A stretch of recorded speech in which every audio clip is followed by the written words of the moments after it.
Kita ada waktu yang cukup terbatas. Kita hanya ada dua tangan, dua kaki, kita ada masa 24 jam.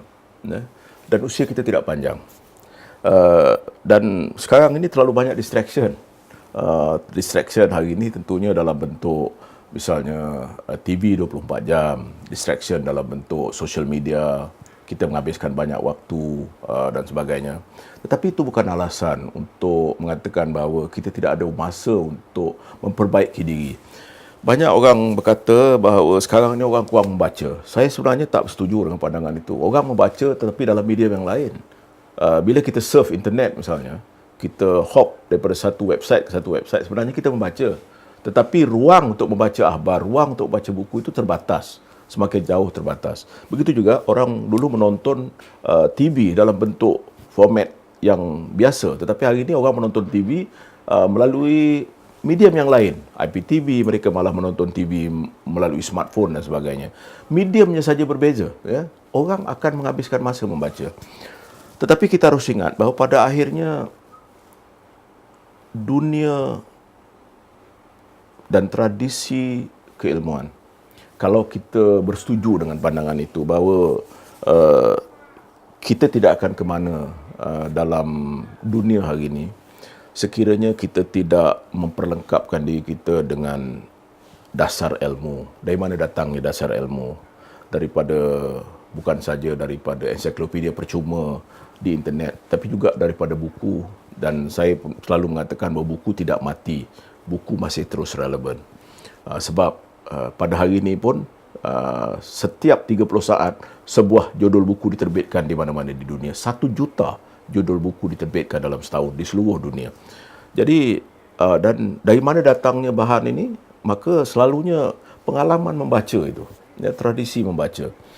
Itu sangat penting, ya, dan sebab yang membezakan di antara tamadun tinggi dengan tamadun rendah ialah keupayaan kita, masyarakat kita meningkatkan darjat keilmuan dan kesarjanaan. Kesarjanaan dan keilmuan ini bukan maksudnya semua orang harus menjadi pensyarah di universiti, tetapi adalah kesediaan kita, keupayaan kita, kemampuan kita untuk mulai menghazami dan memahami inti daripada kekuatan karya-karya besar yang ada pada kita, yang telah ditulis orang. Banyak orang tidak tahu bahawa karya puisi yang terpanjang di dunia ini bukan datang dari dunia barat, tetapi datang daripada sebelah timur. Sebuah karya Bugis yang namanya Lagaligo, yang mempunyai sepanjang lebih daripada 300,000 bait, lebih panjang daripada Iliad, lebih panjang dari Ramayana, lebih panjang dari Mahabharata. Orang tak tahu. Dan banyak orang juga tidak tahu bahawa puisi yang terpendek di dunia bukan datang dari dunia barat, tetapi dari dunia sebelah sini. Sajak Sitor Sitomorong, namanya Malam Lebaran. Ayat dalam sajak itu pendek saja, bulan di atas kuburan. Jadi kadang-kadang kita lupa kekuatan yang ada pada kita. Kita lupa bahawa kita telah menghasilkan karya-karya besar, bertulis, bersurat. Dalam bentuk sejarah Melayu misalnya, dalam bentuk hikayat Raja-Raja Pasai, dalam bentuk hikayat Melayu dan Bugis dan sebagainya. Ini karya-karya yang telah dihasilkan. Dan kita harus ingat bahawa dalam tradisi kesusastraan Melayu, kita ada cerita-cerita jenaka. Kita seperti Pak Kaduk, Pak Pandey, Lebay Malang, Musang Berjanggut dan sebagainya. Dan pada waktu yang sama, kita juga ada karya-karya fantasi yang luar biasa. Hikayat Malim Deman, Hikayat Malim Dewa dan sebagainya. Ini adalah cerita-cerita yang membolehkan kita membuat filem misalnya. Dan kita juga jangan lupa bahawa kita menghasilkan karya-karya teladan misalnya. Si Tenggang, Bawang Putih, Bawang Merah misalnya. Batu Belah, Batu Bertangkup. Ini semua adalah karya yang mengajar kita, yang membolehkan kita memahami. Sejarah Melayu misalnya, terlalu banyak cerita daripada sejarah Melayu yang boleh dijadikan sebagai bahan filem. Tetapi sayang sekali kita tidak memahami khazanah kesusastraan Melayu yang hebat itu.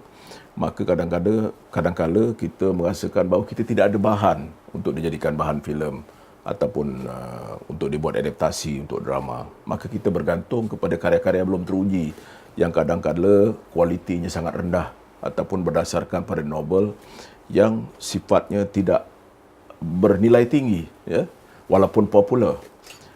Saya selalu mengingatkan bahawa kita adalah sebahagian daripada tradisi yang panjang, ya, sejarah yang gemilang, dengan segala macam kehebatan dan kekuatan nilai yang ada pada kita.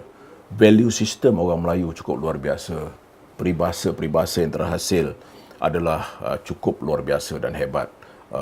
Profesor Diraja Engku Aziz membuat kajian 16,000 pantun dan menghasilkan sebuah koleksi untuk melihat minda orang Melayu berdasarkan pada pantun.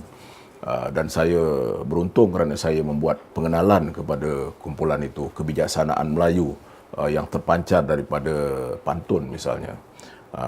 Dan lebih hebat misalnya daripada haiku, ya. Tetapi kadang-kadang kita terlupa semua ini. Jadi kita harus kembali kepada asal kita, kembali pada basic untuk memahami siapa kita.